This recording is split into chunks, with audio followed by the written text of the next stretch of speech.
Good evening all students. तो जैसा कि आप सभी जानते हैं 7th क्लास आपका चैप्टर चल रहा है साइंस में न्यूट्रिशन इन एनिमल्स। तो आइए इसके अंतर्गत आज देखते हैं disorder in the digestive system, यानी जो पाचन तंत्र होता है उसमें डिसऑर्डर यानी उसमें जो रोग हो जाते हैं वो किस प्रकार होते हैं। देखो पहला रोग दे रखा है इनडाइजेशन। इनडाइजेशन होता है अपच, यानी जब भोजन आपका अच्छे से नहीं पच पाता है। तो देखोगे indigestion is a common problem. जो अपच है वो क्या है, एक सामान्य समस्या है। कॉमन माने समस्या और प्रॉब्लम माने वो कॉमन माने सामान्य और प्रॉब्लम माने समस्या। ठीक है, तो जो अपच है एक क्या है, सामान्य समस्या है। Caused by consuming rich food, यानी ऐसा फूड खाना जो ज़्यादा रिच है। ठीक है ना, ज़्यादा रिच का क्या मीन्स है, that is hard to digest, जो पचाना कठिन है। ऐसा भोजन करना जो पचाना कठिन है वो इसका कारण होता है इनडाइजेशन का। ईटिंग फूड टू क्विकली, या इसका कारण क्या होता है, eating food too quickly. Quickly का मीन्स होता है जल्दी जल्दी, यानी भोजन को जल्दी जल्दी खाना भी इसका कारण है।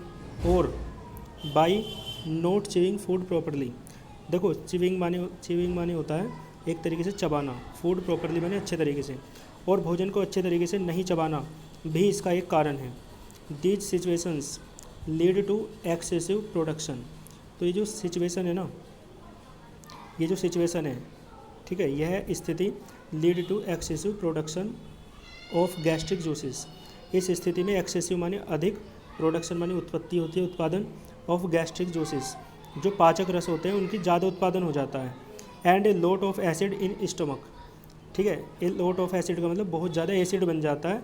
इन द स्टमक का क्या मीन्स है, यानी पेट में। ठीक है ना, यानी इस स्थिति में जो जूसेस होते हैं आपके, जिन्हें आप क्या कहते हैं, गैस्ट्रिक जूसेस, तो गैस्ट्रिक जूसेस जो हैं बहुत ज़्यादा बन जाते हैं।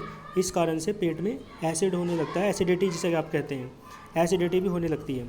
When a person balance some of the acid comes up, देखो व्हेन ए पर्सन बैलेंस यानी जब कोई एक व्यक्ति डकार लेता है तो some of the acid comes up, तो कुछ एसिड का आ जाता है, बाहर आ जाता है। गिविंग ए बर्निंग सेंसेशन, और देखो कैसा अनुभव होता है, गिविंग ए बर्निंग सेंसेशन, और ऐसा अनुभव होता है जैसे कि जलन हो रही हो। ठीक है ना, पेट में जलन होती है ना।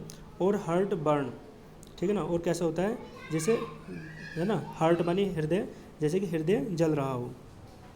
देखो if this condition persist for a long time, यदि यह अवस्था persist for a long time मानी यदि यह अवस्था बहुत समय तक रहती है, लंबे समय तक रहती है।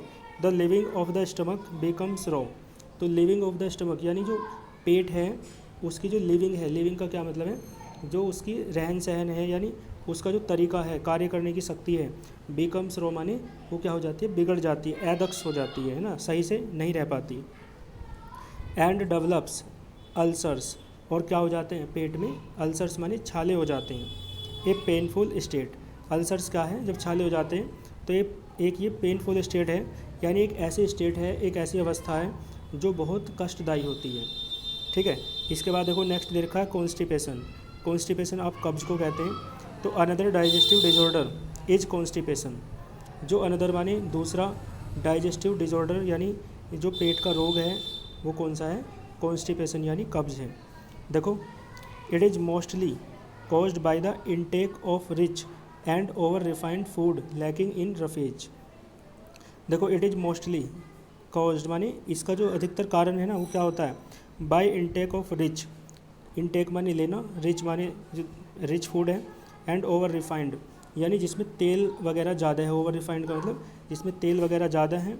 और जो रिच का क्या मतलब है, यानी जो कठिनाई से पचता है, ऐसा भोजन लेना। लैकिंग इन रफेज, और ऐसा भोजन लेना जिसमें रेसा पढ़ाया था ना मैंने आपको, रफेज, तो रेसे जिसमें कम होते हैं। ठीक है ना, तो ऐसा भोजन लेना इसका कारण होता है। Fruits and raw vegetables are a good source of roughage. तो देखो रफेज रेसे के सोर्स क्या होते हैं, फ्रूट्स होते हैं, फल होते हैं, एंड रॉ वेजिटेबल्स और कच्ची सब्जियां होती हैं। Are a good source of roughage, वो किसके, रफेज यानी रेसे के बहुत अच्छे स्रोत होते हैं। And can help in this condition, और इस कंडीशन में क्या है, सहायता कर सकते हैं। There for a proper diet eaten regularly avoiding digestive system, इस प्रकार एक सही जो डाइट है यानी भोजन है, ईटन रेगुलरली जो प्रतिदिन खाया जाता है वो लेना चाहिए, डाइजेस्टिव सिस्टम के लिए सही रहता है।